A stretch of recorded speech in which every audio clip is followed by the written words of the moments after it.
have a rendezvous with death. We'll preserve the last best hope of man on earth, or we'll sentence them to take the last step into 1,000 years of darkness. No fear. No political correctness. No wokeism.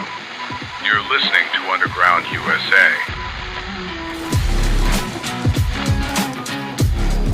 Thanks for downloading, listening, and sharing. My name is Frank Salvato, and you can find all we do at undergroundusa.com.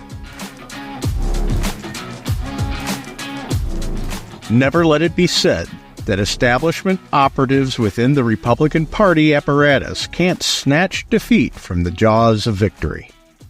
The only questions that remain are these. Do they do it because they're power-hungry deep staters? Or are they just that incapable of recognizing a mandate when they see one? The latest in the long line of "are you shitting me" moments comes in the elitist and tone-deaf remarks emanating from George W. Bush's architect, Karl Rove. In a recent op-ed penned for the Wall Street Journal, Rove is quoted as saying, "While his nominees prepare for their hearings, the president-elect must turn to what is in many respects an equally important task, picking the number twos for his cabinet secretaries and administrators.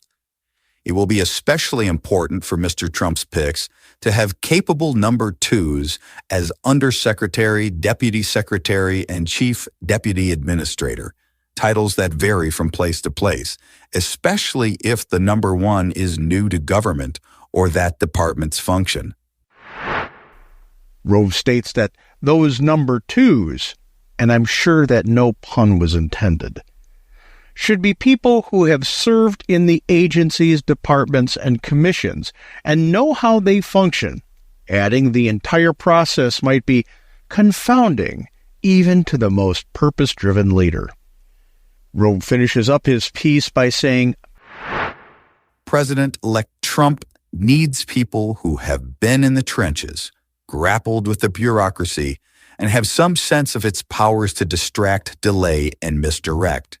Shaking things up works only if doing so helps rather than hurts the American people. Doing the right thing the right way matters. Who's number two matters almost as much as who's number one." Well, Rove has the last part right anyway. And I do agree with him on the overall point. Trump can't make the same mistake as during the first Trump administration, Trump 1.0. He must appoint and place people who understand the Washingtonian game and who won't get gamed by the system. The problem here is this. The Republican and conservative inside the Beltway bench is sprinkled with careerist inside the Beltway deep staters who, like the last time around, would be quite tempted, if not motivated, to inject their self-preservative ideologies rather than faithfully carry out Trump's deep state destruction agenda with fidelity. So if we're to follow Mr. Rove's advice and saddle the Trump nominees with establishment Republican number twos, how are we to have a reasonable expectation that those number twos won't obstruct the administration's anti-deep state efforts just like many of Trump's number ones did during Trump 1.0? There can be no guarantee with a Washingtonian insider because that cohort has repeatedly proven to the American people that they have either a loose or non-existent relationship with the truth. Truth is subjective to that peer group. They can justify almost any action or infidelity, no matter how egregious. One need only look at how the so-called Republican Senators Lisa Murkowski of Alaska and Susan Collins of Maine abdicated their fidelity to their party's leadership during Trump 1.0. Collins and Murkowski are two of only three GOP senators advancing into the 119th Congress who voted to convict Trump in an impeachment trial. Each has voted in line with GOP colleagues a scant 36% of the time this year. In most instances, their votes helped Chuck Schumer hammer through radically left judicial nominations. This voting fidelity is a far lower percentage than any other senator. With the news that the deep statiest senator of them all, Mitch McConnell of Kentucky, is set to step aside to pave the way for Collins to take the reins of one of the most influential committees in Congress, the Senate Appropriations Committee, a role that wields unparalleled control over discretionary federal spending, following Rove's advice would detract from the almost impossible task of taming the federal government. To follow Rove's advice to install number twos from the establishment Republican and conservative bench, to install those who have been in the trenches and grappled with the bureaucracy, would almost guarantee that the most necessary of reforms and deconstructions would never come to fruition. In fact, rather than heed Rove's advice, the Trump 2.0 transition team and the president-elect himself should consume the underlying sentiment of Rove's point and take it in another direction.